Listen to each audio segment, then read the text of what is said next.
Hello. So somehow I have managed this setup. I have this thermometer and this pan and this marked jar. 500 milliliter water it contains, which is approximately 500 grams of water. How is it so? I will clear it later on. So what I'm going to do, I'm going to heat it and try to find out that how much energy um, uh, it required to raise its temperature. And I will use different formulae for that. And okay, so now I'm starting it. So here it is. So this is the initial temperature, and now I'm setting it at 700. And let's see.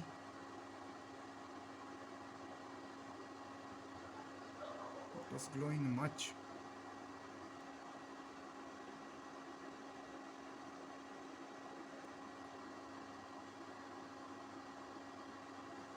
So I'm going to see whether okay, till it reached 35 degrees Celsius. We have started from 25 degrees Celsius.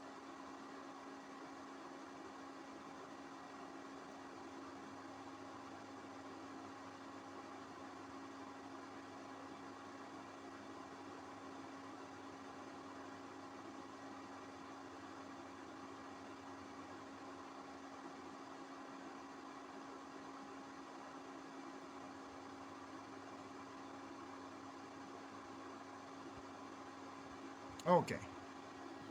So first of all, I want to tell you that 1 liter of water is equal to 1000 centimeter cube, and 1 liter is also equal to 1000 milliliter.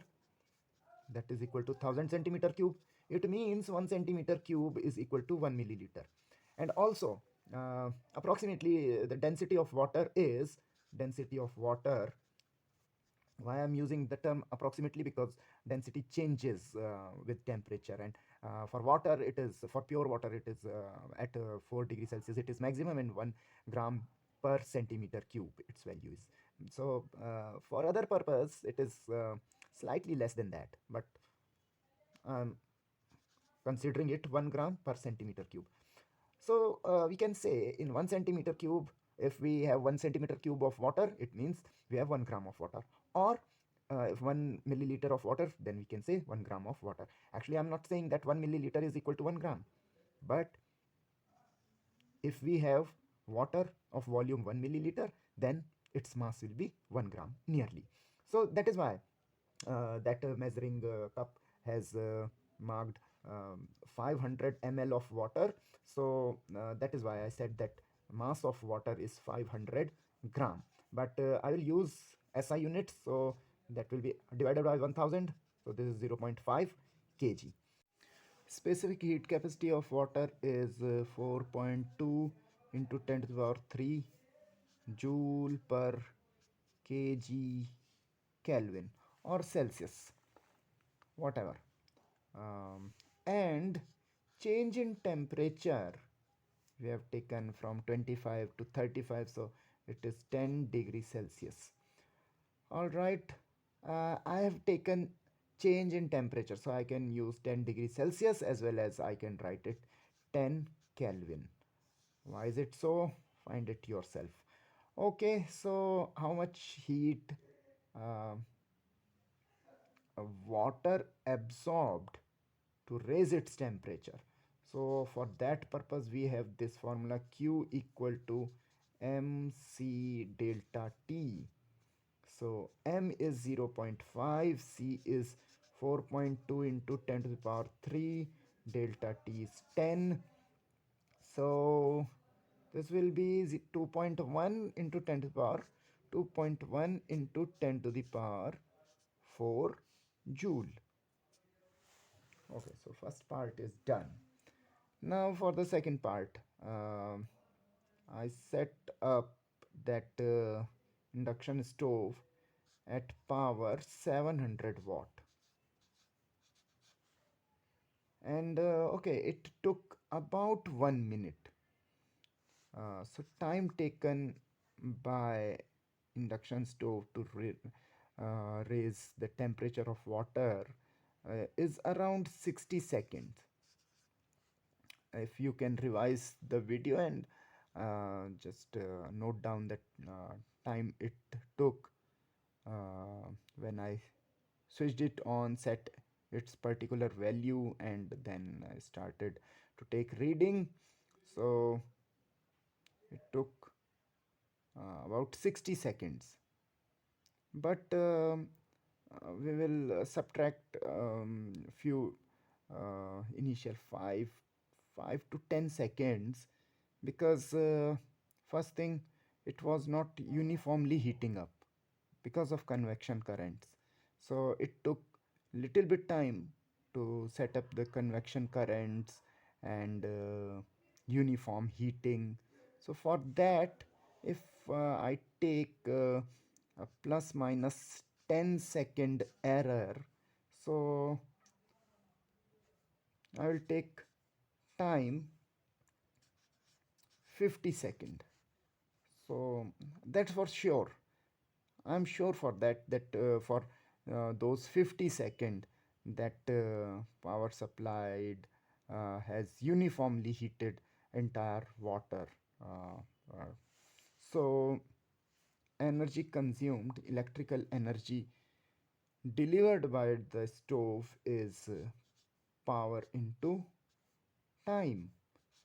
700 into 50, which is 3 5 and 3 zeros, which is 3.5 into 10 to the power 4 joule.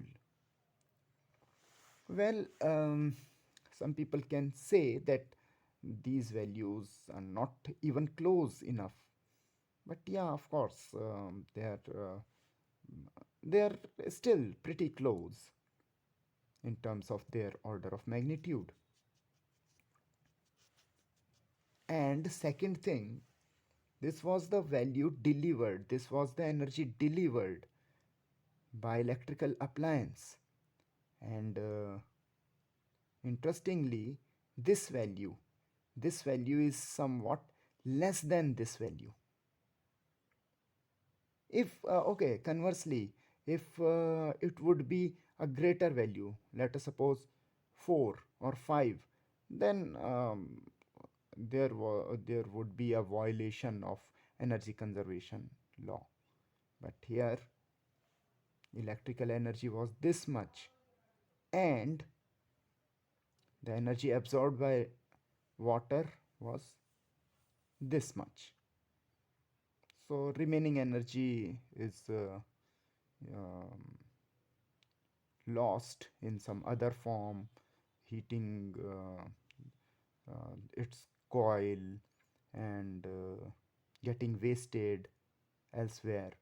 So, but okay, despite of all that, it is in a much good agreement. So this is how we can find um,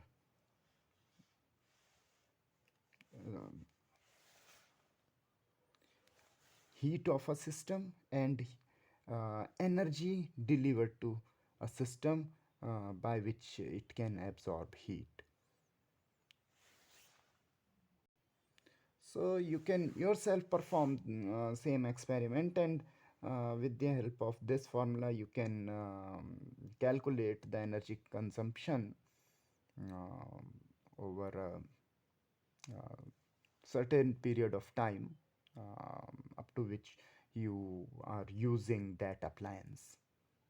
And with the help of this formula also, you can measure how much energy um, that object which is being heated is absorbing. Thank you. Bye bye.